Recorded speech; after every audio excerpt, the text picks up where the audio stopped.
आज या ठिकाणी जे देशामध्ये नेटच्या विरोधी आंदोलन दिल्लीमध्ये विद्यार्थ्यांचं चालू आहे, ते आंदोलन वरती लाठी हल्ला करून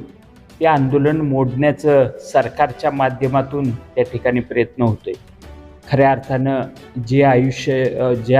जे विद्यार्थी नेटसाठी परीक्षेला बसतात,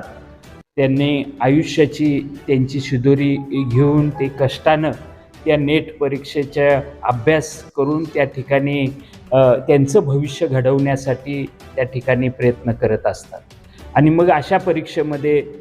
पेपर फुटी होती आणि त्यांच्या आयुष्याची त्या ठिकाणी राखरांगोळी होती। त्याच्या विरोधात खऱ्या अर्थानं हक्काची लढाई हे विद्यार्थी स्वतः त्या ठिकाणी लढण्याचा प्रयत्न करतात आणि त्यांची मागणी त्या ठिकाणी रास्त आहे की ज्यांच्या नेतृत्वाखाली ही नेटची परीक्षा झाली, या परीक्षा होतात, या विभागाचे मंत्री यांचा राजीनामा त्या ठिकाणी घेतला पाहिजे, ही मागणी त्या ठिकाणी रास्त आहे। त्यांची मागणी रास्त असताना मोदी सरकार त्या मागणीकडे दुर्लक्ष करून याच्या विरोधी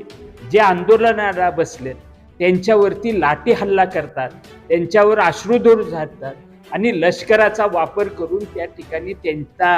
ठिकाणी हे आंदोलन मोडण्याचं काम या सरकारच्या माध्यमातून चाललेलं आहे। हे खऱ्या अर्थानं निषेधार्थ आहे की लोकशाही डॉक्टर बाबासाहेब आंबेडकरांनी आम्हाला जो हक्क दिलाय, जो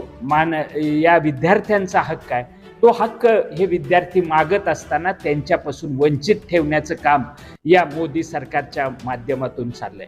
या घटनेला पूर्ण होताच काही या वाळवा विधानसभा मतदारसंघातल्या आमच्या तालुक्यातले काही महात्मे जे विधान परिषदेमध्ये त्या ठिकाणी प्रतिनिधित्व करतात, त्यांनी या ठिकाणी वक्तव्य केलं की या विद्यार्थी हे आतंकवादी आहेत आणि त्यांनी चालवलेले आंदोलन हे खऱ्या अर्थानं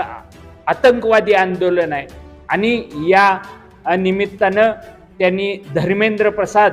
यांचा राजीनामा घेऊ नये आणि नरेंद्र मोदी आणि देवेंद्र फडणवीस यांचा त्या ठिकाणी त्यांना पाठिंबा आहे अशा तऱ्हेचं वक्तव्य त्या ठिकाणी केलेलं आम्ही बघितलेलं आहे। हे वक्तव्य ऐकल्यानंतर आमच्यासारख्या सामान्य नागरिकाला, कार्यकर्त्याला फार दुःख झालं की जो कार्यकर्ता खऱ्या अर्थानं चळवळीतनं पुढे आलाय, लोकप्रतिनिधी म्हणून या ठिकाणी विधान परिषदेवर तो बसतोय आणि तो जर अशा विद्यार्थ्यांच्या आंदोलनाला आतंकवादी आंदोलन म्हणत असेल तर त्याच्यासारखं दुर्दैवी घटना कुठली नाही की ज्या लोकप्रतिनिधीचं शिक्षण काय आहे, त्याचं पाठीमागचा इतिहास जर बघितला तर आम्हाला निश्चितपणे यामध्ये दिसेल की या माणसाने आता दुसरं तिसरं काही नाही तर भाजप सरकारच्या ध्येय धोरणाचा सतत पाठपुरावा करणं, त्यांचा त्या ठिकाणी कुठल्याही निर्णयाला आपला पाठिंबा व्यक्त करणं त्या अर्थानं दुर्दैवी आहे। मी या सदाभाऊ खोत यांच्या वक्तव्याचा या ठिकाणी जाहीर निषेध व्यक्त करतो। त्यांची नैतिकता आता शिल्लक राहिली नसेल तर निश्चितपणे येणाऱ्या काळामध्ये ही जनता, हे युवक हेच भाजपला आणि हे भाजपचे समर्थन करणारे ही सगळी मंडळी आहेत, यांना निश्चितपणे त्यांची जागा या पुढच्या काळामध्ये दाखवल्याशिवाय सोडणार नाहीत। जंतर मंतरवर जे विद्यार्थ्यांचं आंदोलन जे चालू आहे, यासाठी सरकारनं त्यांच्यापाशी जाऊन त्यांना धीर देऊन त्यांचे प्रश्न ऐकून घ्यायला पाहिजे होतं। मुळात ते ऐकून न घेता तिने डायरेक्ट त्यांचं आंदोलन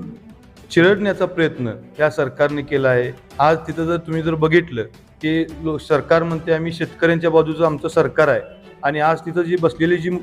विद्यार्थी आहेत, युवक आहेत, हे शेतकऱ्यांचीच मुलं आहेत आणि आज शेतकऱ्यांची जर मुलांना तुम्ही जर लाठीकाठी तिथं मारत असाल, लाठीचार्ज त्यांच्यावर करत असाल तर हे आपल्या देशातली ही संस्कृती नाही। आपला देश हा शेतीप्रधान देश आहे आणि इथल्या विद्यार्थ्यांच्यावर जर तुम्ही अशी मारहाण करत असाल, तिथल्या जे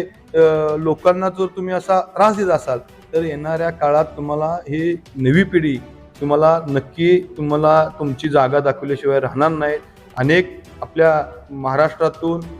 देशातून याचा उठाव होत आहे आणि